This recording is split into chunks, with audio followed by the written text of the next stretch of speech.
And of course, bwana aliyewahi kuwa kwenye mahusiano na mwanamuziki wa Bongo Flava, namzungumzia Aslay, ambaye mpenzi wake au unasema kwamba mzazi mwenzake anaitwa Tess amefunguka ujumbe mzito sana baada ya video ya Aslay kuonekana kusambaa kwenye mitandao ya kijamii, na huku watu wengi wakiendelea kutoa maoni yao tofauti tofauti, jinsi ambavyo wameshangazwa na video hiyo ambayo imeonekana kutrend sana kwenye mitandao ya kijamii. Kumbuko Aslay na Tess washakuwa kwenye mahusiano, lakini pia waliweza kubahatika mtoto, kwa hiyo ni wazazi. Kwa hiyo lolote ambalo linatokea kati yao, basi kila mmoja huwa anaguswa kwa namna moja au nyingine, kwa ajili ya kuonesha kwamba bwana, kweli kitu hiki kimeniumiza sana. Hata kama sasa hivi hamko pamoja, kila mtu ameendelea na maisha yake, lakini kuna ile moment ambayo inakuwa inaunganisha nyinyi, ambaye ni mtoto.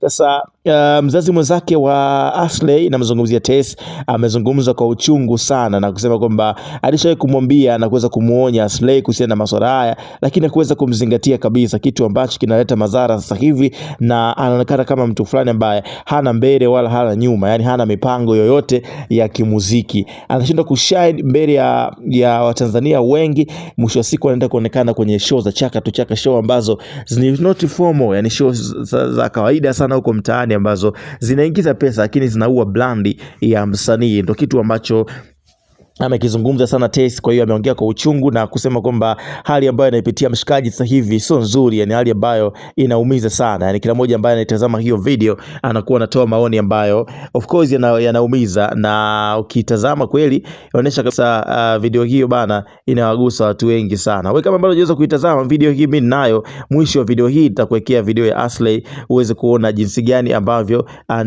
video hiyo inasikitisha sana. So Tess ameonyesha kuhuzunika na kuumia sana kwenye hiyo video ambayo imeonekana, na huko akimwona aibu kuona Aslay anapitia maisha magumu licha yeye kuweza kuwa na mahusiano mengine, lakini na kuweza kuendelea na maisha mengine, lakini hili limeweza kumshtua na kushindwa kukaa kimya. Kwa hiyo amefunguka na kusema kwamba anamuonea huruma sana Aslay kwa sasa anachokipitia, licha ya mazito ambayo walishawahi kuyafanya huko nyuma. Wewe mtazamo wako ni upi? Unaweza kumuonea huruma ex wako? Unaweza kumuonea huruma mtu ambaye alishakuwa kwenye mahusiano naye? Au unaweza kumuonea huruma mtu kwa kitendo gani ambacho amekufanyia? Hiki kimeonyesha kumuumiza sana mwanadada huyu ambaye anaitwa Tess. Ni moja kati ya video ambayo Watanzania wengi wametolea sana maoni, wengi sana wamefunguka kuhusiana na hii video ambayo imeonekana kutrend huko kwenye mitandao ya kijamii. Niambie kwenye sehemu ya comment hapo, ushauri gani, kitu gani ambacho unatamani kukiona kwa msanii Aslay ili aweze kukirekebisha, aweze kukiweka sawa, muziki wake uweze